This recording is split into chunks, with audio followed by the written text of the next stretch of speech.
आप सुन रहे हैं मुंशी प्रेमचंद की कहानी बड़ी बहन। एक दिन मौजा शिवगंज में शाम के वक्त कई औरतें एक नीम के नीचे बातें कर रही थीं। तारा ने एक ऐसे खाविंद का जिक्र करते हुए जिसने अपनी बीवी को महज इसलिए डंडों से मारा था कि वो बिना उसकी इजाज़त के गंगा नहाने चली गई थी, गुस्से के साथ कहा, ऐसे आदमी के मुंह में आग लग जाए। ये सुनकर औरतें सन्नाटे में आ गईं।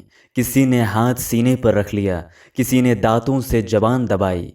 तारा को ये कहना मुनासिब नहीं था। कुंदन ने तेवरी बदल कर कहा, तारा बहन, तुम जबान संभाल कर बात नहीं करती। अपना शौहर था, मार ही बैठा तो क्या हुआ। कुंदन जयगोपाल चौधरी की बीवी थी। बाबू जयगोपाल दुनिया के उन चंद खुशकिस्मत आदमियों में थे जिन्हें बगैर हाथ पैर हिलाए दोनों वक्त अच्छा भोजन खाने को मिल जाता है। वो साल भर अपने दालान में बैठे गपशप किया करते, मगर वो गांव इनकी मौरूसी मिल्कियत नहीं थी। मौरूसी जायदाद तो बाबू मदन गोपाल मरहूम के ज़माने ही में खुर्द बुर्द हो चुकी थी। जयगोपाल के ससुर ने उन्हें तकलीफ में देखकर ये गांव गुजारे के लिए दे दिया था। वो इसके अलावा हर महीने में अपने दामाद की इमदाद करता रहता था। जयगोपाल की खूब आराम से कटती थी और आइंदा के लिए उन्हें कोई अंदेशा नहीं था। बूढ़ा ससुर निसंतान था। उसके आंख मूंदते ही 20,000 सालाना नफ़ा की जायदाद हाथ लगेगी। ऐसे खुशनसीब आदमी दुनिया में कितने होते हैं। ये तो नहीं कहा जा सकता कि जयगोपाल अपने ससुर की मुबारक मौत के इच्छुक थे, मगर साल में 2-3 बार वो इस शुभ व्रत की आरजू में सत्यनारायण का पाठ जरूर करवाते थे। खैर, जयगोपाल के 10 साल बड़े आराम से गुजरे। 3 बच्चे हुए। पेट ने गुबंदनुमा सूरत अख्तियार की। चांद के बाल झड़ने लगे। खुशकिस्मती के आने का रास्ता साफ होने लगा। मगर आना किसे था और आया कौन। जो बात नहीं होनी चाहिए थी वो हो गई और उसने जयगोपाल का भविष्य स्याह कर दिया। 60 बरस के आयु में बूढ़े ससुर के एक बच्चा हो गया। जयगोपाल ने सुना और सिर पीट कर रह गए। कुंदन ने बूढ़े बाप को खूब जी भर कर कोसा और इस नवजात शिशु की लाश देखने की तमन्ना जाहिर की। कहने लगी, बूढ़ा 60 बरस का हुआ मगर हविस नहीं गई, अब उसे गले से बांधे। ये सुयोग आज्ञाकारी बेटी थी। खुदगर्जी, वाह एक खुदगर्जी। एक बच्चे ने जयगोपाल की बेफिक्रियों और ऐश परस्तियों का खात्मा कर दिया। अपनी नन्ही सी मुट्ठी से उसने जयगोपाल की सारी उम्मीदें और आरजुएं, हौसले और अरमान मसल डाले। ससुराल से नवेद आया मगर वो शरीक न हो सके। उन्हें अब अपनी रोजी की फिक्र दामनगीर हुई। आसाम चले गए और एक चाय के कारखाने में मुलाजमत कर ली। जिंदगी में पहली बार इतना दूर दराज सफ़र करना पड़ा। वो अब तक कभी तन्हा नहीं रहे थे। बीवी और बच्चे उनकी ज़िंदगी का अंग बन गए थे। कई माह तक उनकी तबीयत न जमी। ज्यों-ज्यों दिन गुजरते गए त्यों-त्यों घर का ख्याल कमज़ोर होता गया। साल भर मुश्किल से गुजरा होगा कि जयगोपाल के दिन में एक नया जोश पैदा हुआ और वो ये था कि घर की हालत सुधारनी चाहिए। मोहब्बत की जगह इरादों ने छीन ली। पहले हफ्तावार खतूत जाते थे, फिर 15वें दिन जाने लगे। यहाँ तक कि दूसरा साल गुजरते गुजरते ये नौबत हो गई कि महीने में एक खत लिखने की भी फुर्सत न मिलती थी। मगर कुंदन की कैफियत इसके बिल्कुल विपरीत थी। जयगोपाल से उसे वही मोहब्बत थी जो आम तौर पर बीवियों को होती, यानी शौहर की खिदमत दिलो जान से करती थी। वो मोहब्बत जो दिल को बेचैन करती है, जो आँखों को रुलाती और जिगर को तड़पाती है। वो पुरजोश जज्बा जो दिल के कुल एहसासात पर हावी हो जाता है, कुंदन को नहीं था। वो कभी अपने शौहर से अलग नहीं हुई थी। और इसलिए उन एहसासात से, उन हसरतों से जो कुछ फिराक ही में अपना जोर दिखाते हैं, वो परिचित नहीं थी। रिश्ते मोहब्बत में गांठ थी, मगर ढीली। लेकिन जुदाई के इस झटके ने इस गांठ को मजबूत कर दिया। मोहब्बत की आग जो दबी हुई पड़ी थी, जुदाई की हवा पाकर भड़क उठी। कुंदन के दिल में एक नई और पुरजोश मोहब्बत ने जन्म किया। वो अक्सर खामोश और उदास रहने लगी। तन्हाई से उसकी तबीयत मायूस होने लगी। कभी कभी अकेले में रोया करती। खतूत ज़्यादा लालसा युक्त होने लगे। वो सोचती, बला से मुझे मोटे कपड़े पहनने पड़ेंगे, मैं गाढ़ा पहनूंगी। बला से मैं तकलीफ सहूंगी। कुंदन अगरचे कई बच्चों की माँ थी, मगर इस वक्त उसके दिल में एक सुंदर स्त्री का जोश मोहब्बत उमड़ने लगा। उसको कितनी ही ऐसी बातें याद थी जो उसने जयगोपाल का दिल दुखाने के लिए कही थी।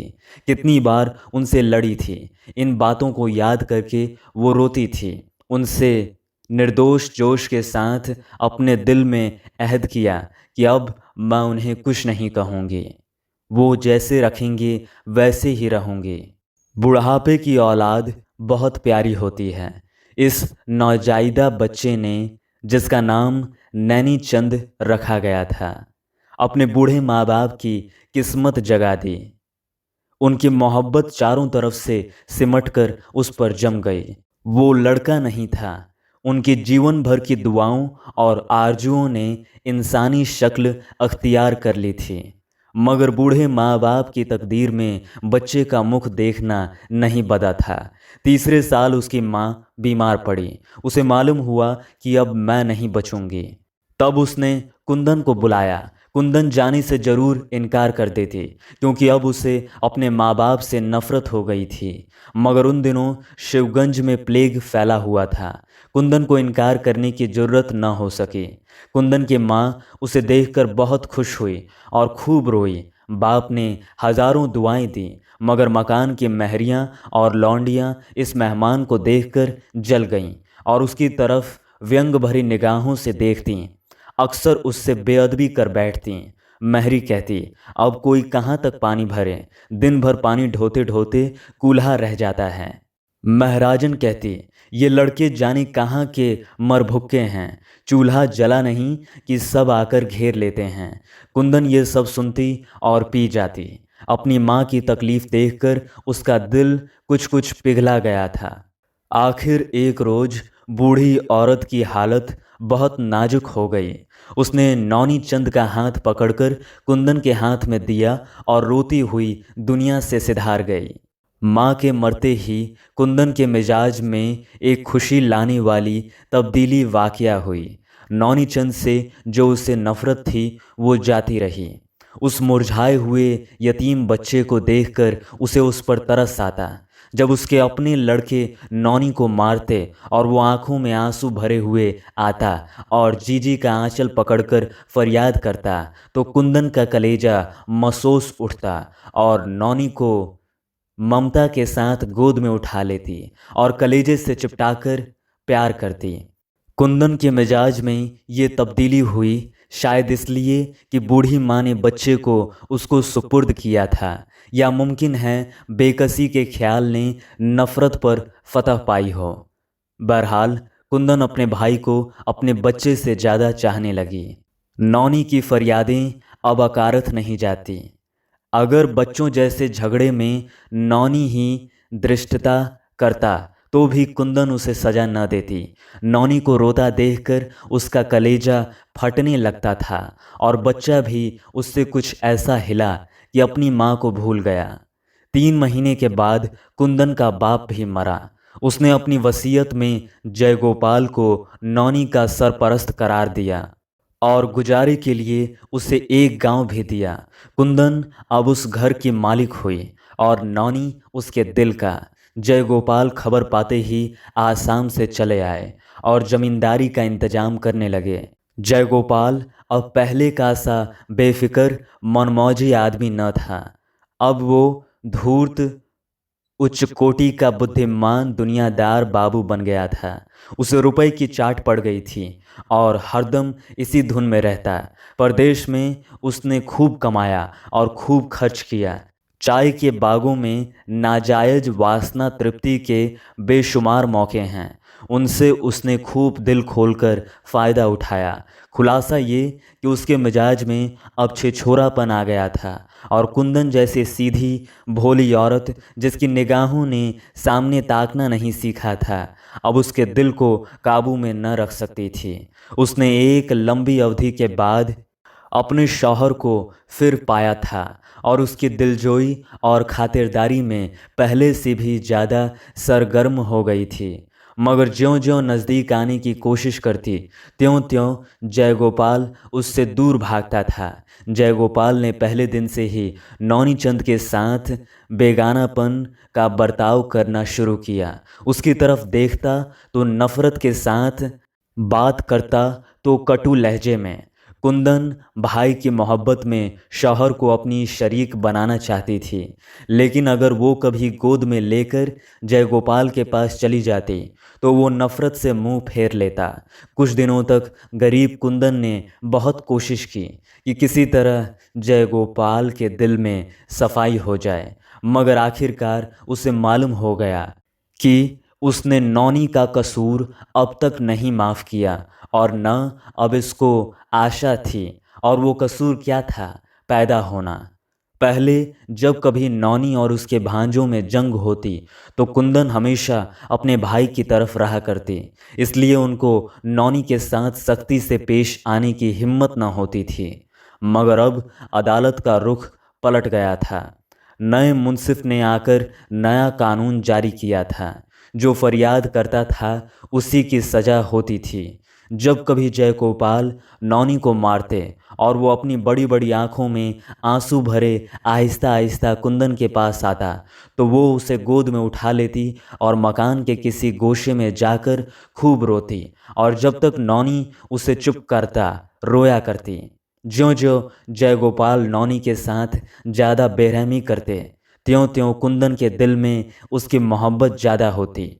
जयगोपाल को नौनी का रोना और बोलना सुनकर बुखार सा आ जाता, और जिस वक्त वो नींद में होते उस वक्त तो नौनी की जबान का खुलना गोया शामत का आना था। जब वो सोते तो कुंदन अपने भाई को गोद में लेकर सबसे ऊंची मुंडेर पर चली जाती और उसे थपक थपक कर लोरियां सुनाती और सुलाती। कभी कभी जयगोपाल कुंदन को भी सख्त सुस्त कह बैठता था। दुर्गा पूजा में उसने अपने लड़कों के लिए रेशमी कपड़े बनवाए, मगर नौनी के लिए मामूली कपड़े भी न बनवा सका। कुंदन अपने बेकस भाई पर जुल्म देखती और दिल ही दिल में बल खाकर रह जाती। कुंदन के दिल में अब जयगोपाल की इज्जत रोज बरोज कम होती जाती थी। वो उसे संदिग्ध निगाहों से देखती, वो कभी नौनी को उसके पास तन्हा न रहने देती। इस कदर बदगुमान हो गई थी वो इस मामले में, बावजूद दिली कोशिश के जयगोपाल के साथ वफादारी का बर्ताव नहीं कर सकती थी। जयगोपाल भी कुंदन की ओर से हर दर्जा बदजन हो गया था। पहले वो नौनी को अपनी ख्वाबे ज़िंदगी का परेशान करने वाला समझता था, अब कुंदन ही उस रास्ते में रुकावट थी जो उसे दौलत धन वैभव की तरफ से ले जा रहा था। उसे अपनी बीवी से अब बिल्कुल हमदर्दी न थी। कुंदन के दिल में यही एक उलझन थी जो उसकी समझ में नहीं आता था। भैया दूज की शुभ अवसर आई। कुंदन ने आज व्रत रखा। आज के लिए उसने पहले से ही तैयारियां कर रखी थी। नौनी के लिए उसने गुलाबी रंग का रेशमी कोट, नीले किनारे की धोती, सुनहरा रेशमी दुपट्टा मंगा रखा था। सुबह उसने नौनी को उपटन से मला, नहलाया, कपड़े पहनाए और दस्तूर के मुआफिक उसके माथे पर दही और चावल का टीका लगा दिया। नौनी खुश रंग कपड़े पहने गांव में खेलता फिरता था। तारा भी किसी काम से इस गांव में आ गई थी। यहाँ तरह तरह के चर्चे हो रहे थे। तारा ने सुना और गुस्से से भरी हुई कुंदन के पास आकर बोली, बहन क्या क्या स्वांग रचती हो। दिखावे के लिए तो नौनी का ऐसा लाड प्यार, मगर घर भर उसके जान का गाहक हो रहा है। सोने के कौर में जहर मिलाकर दे रही हो। कुंदन ने गुस्से से कहा, तारा, बरस बरस के दिन ऐसी बातें जबान से न निकालो। तारा ने जवाब दिया, मैं कोई बात अपने मन से बनाकर थोड़े ही कहती हूँ। गांव में जो कुछ सुना है वो तुमसे आकर कह दिया। जिसकी बदौलत तुम्हें दुनिया का सुख मिल रहा है, उसी के लिए सब कांटे बोए जा रहे हैं। शेखूपुरा में 8 आने पर तुम्हारे भांजे खरूद गोपाल का नाम चढ़ा दिया गया है और कई इलाकों में ऐसी ही चालें चली जा रही हैं। मगर याद रखो, ऐसी दौलत कभी हजम नहीं होती। ईश्वर सब देखता है। कुंदन रोने लगी। जब जयगोपाल घर में आए तो उसने ये फिक्र छेड़ा। जयगोपाल बोले, मैं तो चाहता था कि बात तुम्हारे कान तक ना पहुँचे।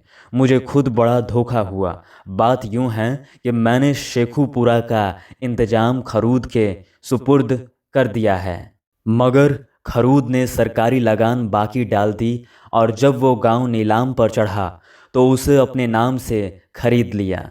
मुझे भी तो कल मालूम हुआ। कुंदन, तो तुम उज्रदारी क्यों नहीं करते? जयगोपाल, उज्रदारी से अब कोई काम न चलेगा। अलावा इसके अपने भांजे से मुकदमेबाजी करना बदनामी की बात है। लोग हंसी उड़ाएंगे। कुंदन को इत्मीनान नहीं हुआ। वो समझ गई सब चालें नौनी को तबाह करने के लिए चली जा रही हैं। उसकी अक्ल अब कुछ काम नहीं करती थी। औरत इस मामलात को क्या समझे? मैं कैसे नौनी को बचाऊं? क्या बेकसों का कोई मददगार नहीं है? क्या दुनिया में कोई इंसाफ करने वाला नहीं है? कोई मुझे कलेक्टर साहब के पास ले चलता तो मैं उनसे सब हाल कह सुनाती। मुझे खुद जाना चाहिए। मैं बड़े लाठ तक फरियाद ले जाऊंगी, मगर नौनी पर जुल्म न होने दूंगी। उसके कुछ दिनों बाद नौनी बीमार पड़ा। बरसात के दिन थे। चारों तरफ मलेरिया फैला हुआ था। नौनी भी उसका शिकार हुआ। 3 दिन बुखार न उतरा और बच्चे ने आंखें न खोलीं। गांव में एक वैद्य जी थे। दोनों वक्त आते और दवा देते, मगर उनकी दवाओं से रोगों में कमी न हुआ। चौथे दिन कुंदन ने जयगोपाल से कहा, जाकर शहर से शारदा बाबू को ले आते तो अच्छा होता। नौनी का बुखार अब तक नहीं उतरा। जयगोपाल ने लापरवाही से कहा, शारदा बाबू जाने शहर में है या नहीं? अभी 2-4 रोज और वैद्य जी की दवा खिलाओ। कुंदन, वैद्य जी की दवा से कोई फायदा नहीं हुआ और उसकी हालत खराब होती जाती है। जयगोपाल, अभी कुल 3 दिन ही तो बुखार आया है। कुंदन, तुम जरा उसे चल के देखो तो कैसा पीला हो गया है। जयगोपाल, अच्छा, कल मैं डॉक्टर बाबू के पास जाऊंगा। जयगोपाल सवेरे उठे और दिन भर गायब रहने के बाद शाम को खबर लाए कि डॉक्टर साहब घर पर नहीं हैं, कहीं नगर के आसपास की छोटी आबादियों में गए हैं। कुंदन को शौहर की बातों पर यकीन न आया। रात को जब सब सो गए तो उसने नौनी को गोद में ले लिया। गांव से मिली हुई सारद नदी बहती थी। घाट पर आकर एक किश्ती किराए पर की और 12 बजे वो डॉक्टर साहब के मकान पर पहुंची। शारदा बाबू उसके फैमिली डॉक्टर थे। देखते ही पहचान गए। कुंदन को इस हालत में देखकर उन्हें बहुत रंज हुआ। सूरत हाल समझ गए। कुंदन के लिए 2 कमरे खाली कर दिए, एक महरी का इंतजाम किया और नौनी के चिकित्सा में मसरूफ़ हुए। रात गुजरी। जयगोपाल जामे से बाहर गुस्से से कांपते हुए पहुंचे और कुंदन से कहा, खैरियत चाहती हो तो इसी वक्त मेरे साथ घर चलो।